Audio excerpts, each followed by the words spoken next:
What is up guys, Nanda here. Today we're going to be doing a comparison video between the Acer XB279Hu and Asus PG279Q. Now, as far as I'm concerned, these are your go-to monitors if you're looking to upgrade right now. They bring together a combination of IPS, G-Sync, and high refresh rates. So they support 144 Hz natively, plus an extra up to 165 overclockable. So this is something that I have been dying for so long, and I know a lot of you guys have as well. And I'm here to let you know they did it. The experience is absolutely phenomenal. And I've been gaming with my Dell U3415W for the past year, and I'm contemplating making the switch. So without further ado, we'll be going straight into the build quality. Now, the build quality of the Acer is absolutely superb. Straight out of the box, I was very impressed with the stand. It's a kind of duck foot kind of deal that is very similar to the previous iterations of the ROG panels that they have done in the past. So very pleased with the stand. It's quite girthy, but it does provide a very stable platform for the monitor. The bezels as well are extremely thin, both on the top, left and right hand sides. Even the bottom bezel, which is slightly thicker, is still very tidy looking. Now, the reason that they've been able to keep that bottom bezel tidy looking is because they've incorporated the on-screen display controls on the back right-hand panel. Now, these consist of, I think, 4 or 5 buttons, as well as a joystick. And this wasn't something that I was terribly comfortable with when I first got it. It was not something I've used before, but I really grew on it over the couple of weeks of testing. The joystick was absolutely phenomenal in terms of being able to navigate through the menu quickly and efficiently with a minimal amount of misclicks. So that being said, let's move on to the aesthetics of the Asus monitor. And I can tell you now, at least in my opinion, it is absolutely gorgeous. It's something that I value, having a nice sleek looking design on a monitor that's not too gamery. Even though this is a gamer orientated monitor, I want something that's sleek, minimal, and that will mesh with my setup. And that's exactly what the Asus does. You can still get it a bit gamery. The Asus ROG logo on the bottom of the monitor, which does look very nice, you can turn on and off with the on-screen display options. It does kind of cater towards the gamer crowd, but you can also kind of turn that off and have it kind of sitting as just a nice premium looking monitor. Overall, the Asus monitor was extremely polished and premium. It feels, looks, and smells very, very, very premium. Now, moving on to the build quality of the Acer. They have finally listened to the community and gotten the message that glossy plastic does not look good. So they have gotten rid of the very orange, very plastic, very glossy stand of the Acer XB279Hu and replaced it with a full metal construction red chromium stand that is very hefty, very solid, and so much more better than the previous iteration. It does look like it was inspired with the Australian military, so if you are an Australian gamer who gets mad at lands, this might be the monitor for you. But apart from that, I was very pleased taking it out of the box how hefty and solid it did feel. It looks good as well. The bezels on the monitor are extremely thin. Now, by extremely thin, I mean these are the thinnest bezels I have ever seen on a monitor, be it IPS 10, whatever. They are very thin, and they give very good credit to the infinity display idea. The left, right, and top bezels are extremely thin, and it kind of does look like the monitor is floating in the air, but it is let down by the bottom bezel. So the way that Acer have done the on-screen display is that the on-screen display is on the bottom bezel. Now, it is quite thick, and it does take away from that very slim profile that they have developed with the left, right, and top bezels, which was a bit of a letdown, but it does still look very pleasing. The OSD is controlled by 6 tactile buttons on the bottom right hand side of the monitor, and I have absolutely no complaints with how they feel or operate. But moving on to the aesthetics, I am not as thrilled with the aesthetics as I was with the Asus. I think that while they have done very well with the bezels on the left, right, and top sides, the bottom one is just, it does stand out and stick out like a sore thumb, especially with the Predator logo printed on the middle of it. And I am not a fan of that kind of gamer orientated look. I mean, it's not necessarily the most attractive logo either. And there is a problem with the bottom bezel itself. So Joker Productions actually mentioned this when he did his review on the 34-inch version of the Acer model. You actually get a bit of flex when pressing down on the plastic finish of the bottom bezel, and it's very much the same case on the 27-inch model that I had here as well. There is quite a bit of flex within the bottom bezel, as well as the logo. It feels like you can pick off the plastic, the silver covering of the logo as well. So it does feel like Acer have cut quite a number of corners to bring that price down to make it more competitive within the market. The Dell monitor, on the other hand, that I have here, the plastic bezel is incredibly flush and it doesn't flex under your fingers. Now, you're not going to be flexing and prodding your monitor all the time, but it's stuff like that that made me kind of take a step back and think, Acer have actually taken a few steps back with this monitor. Overall, the build quality and aesthetics, I'm going to have to give to the Asus with a glowing recommendation.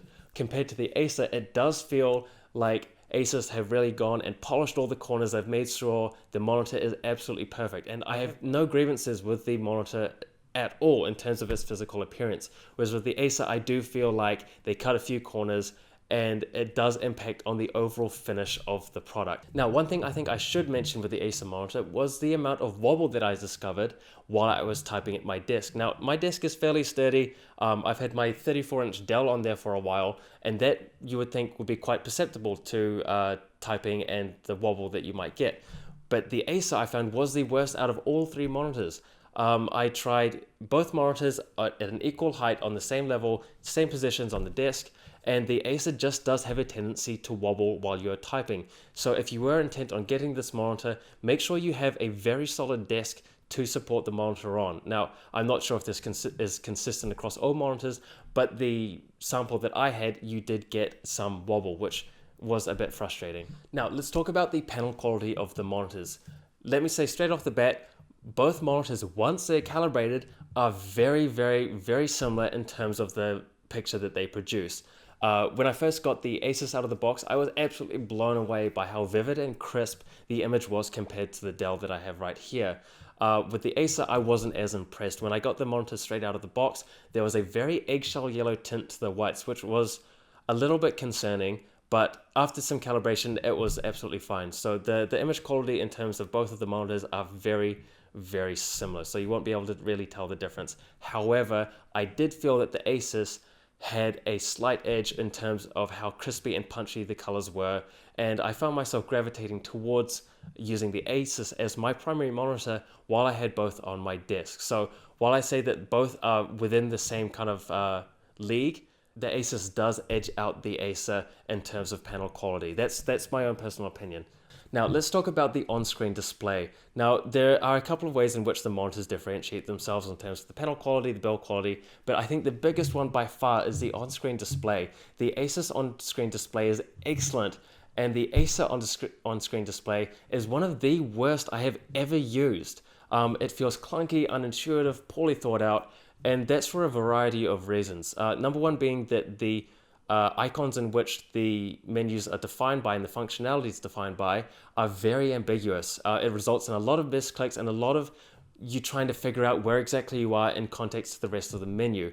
The Asus, on the other hand, was very clearly thought out, and that, with the inclusion of the joystick, means it was a very fluid and quick experience. So in software development, there's the 80-20 rule, where 80% of the usage is defined by 20% of the functionality, and I think that Asus stood by that in the fact that most of the functionality that you would use is very clearly displayed to you, whereas with the Acer, you kind of have to go digging around and trying to find out where everything is, and it's very frustrating.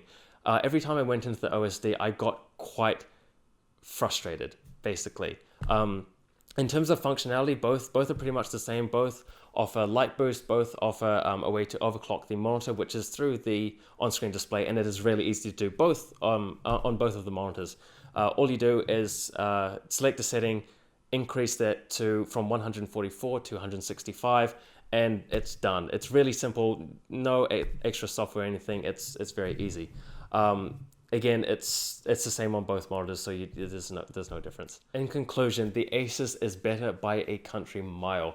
It's not perfect, there are still a couple of quirks, but I found the experience of using the Asus so much more enjoyable than the Acer, and that was one of the reasons why I gravitated towards the Asus in the end, was that the on-screen display was a lot easier to use. Now, granted, you're not going to be spending a hell of a lot of time in the on-screen display, but it is still a factor in the general ease of use of the monitor. Now, in terms of the video and picture modes available, I found that a lot of the picture modes on the Acer, they weren't good, they weren't usable, including the gamer modes. So both of the monitors have a gamer mode setting in which you can turn on the an on-screen cursor or FPS counter, stuff like that. And both worked equally well, but it's not something that I would use every day because I found it quite distracting, especially playing stuff like Counter-Strike.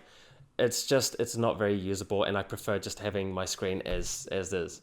But in terms of the video modes, the Acer video modes were pretty atrocious. The standard movie setting, I didn't use any of those because it just muddled the colors to the fact that they just didn't look nice at all. So I used a custom setting after I calibrated it myself, and I suggest you do that as well, both on the Asus and the Acer. The Asus does provide a much more usable set of modes to use, but I still would suggest calibrating the monitor to your exact specifications. Now let's talk about the most exciting thing about these monitors, and that is how they perform from a gameplay perspective. So both of these monitors, whether you get the Asus or the Acer, you're going to end up with exactly the same gameplay experience as the other. Both are phenomenal, like seriously, really, really good. I wasn't really sold on the idea of G-Sync from the get-go. I was curious about it, but I'd never actually used it in combination with high refresh rates. And I can tell you now that I will be getting a G-Sync panel this year because it does make a tangible difference.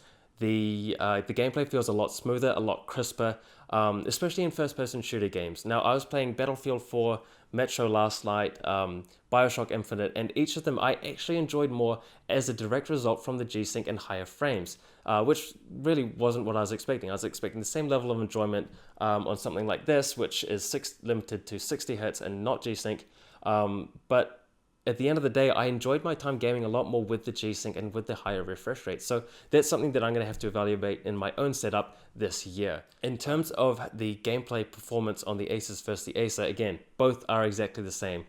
If you did a blind test between the two monitors, you'd either have to be a wizard or a cheat to be able to tell the difference, which I find is good because the Acer is actually at a lower price point than the Asus, at least in this country, New Zealand. So if you were looking for a cheaper option and all you were concerned about was the performance of the monitor, go for the Acer. It's still built well. You are kind of compromising on a few little premium features, and I do feel the Asus is a more well-rounded product, and it feels like a more well-rounded product. But in terms of the gameplay experience, both are exactly the same. So that pretty much wraps up the video. There you have it, the Acer XB271Hu and the Acer Predator Asus ROG PG279Q. Now, for which one I would recommend personally, I would go with the Asus if you're concerned with how it looks and the on-screen display. I do feel like the Asus is a more well-rounded product compared to the Acer. I felt like with the Acer that they cut a few corners to get that couple of $100 less than the Asus, and that really shows in terms of the build quality, from the shake, the flex of the front bezel, and the on-screen display, which is really where I think they really did cut the corners. The Asus, even for a couple of $100 more, I think justifies its premium price over the Acer because it does just feel like a better product. So in terms of what I would recommend, I would definitely say go for the Asus. However, if you're only concerned with the gameplay and you don't really mind cutting back on a couple of those premium features, then go for the Acer. It's still an amazing monitor and you're not going to go wrong with either. So I should mention Computer Lounge. I want to say a huge thank you to Computer Lounge for loaning me the monitors for the couple of weeks that I had them.